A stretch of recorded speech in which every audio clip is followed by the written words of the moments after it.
آفتاب اگر مشعله افروزد چی؟ مهتاب به من دیده اگر دوزد چی؟ من مهر و محبت شما را خواهم، دادا دلتان به من نمیسوزد چی؟ پاپوش یگانه دری دست دادا، خوش از سر سختی من پری دست دادا. پایهای کفیدم چنان خونشارم، این حالی مرا سگ ندید دست دادا. دادا شما کجای دادا؟ حسرت به دلم چرا نآید دادا؟ همسایه برای دخترش کرته خرید، از بهر خدا چکم نماید دادا. در پیش زمستان خنک است دادا، پیراهن خواهرم تنک است دادا. دادرچه ام این سال به مکتب نرود، محتاج به کتون و بروک است دادا. دادا شما مرا میشنوید؟ درد دل بیماری مرا میشنوید؟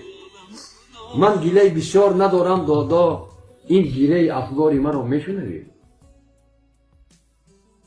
دادا دینه 2 شکلات آوردم، پولدار شدم رفته سلاد آوردم.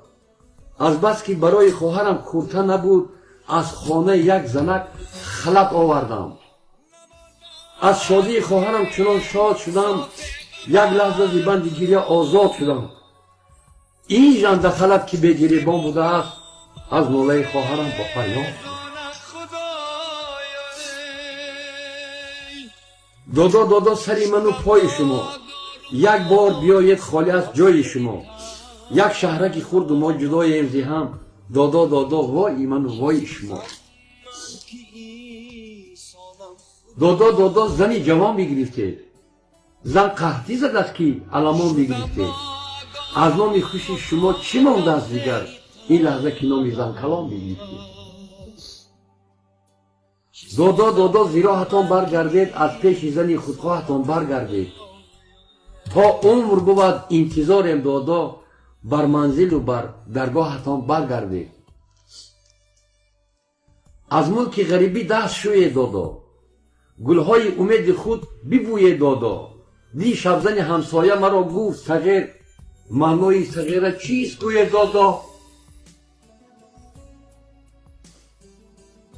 از زنده شما زنده جدای دادا، از اسب غرور خود فرای دادا.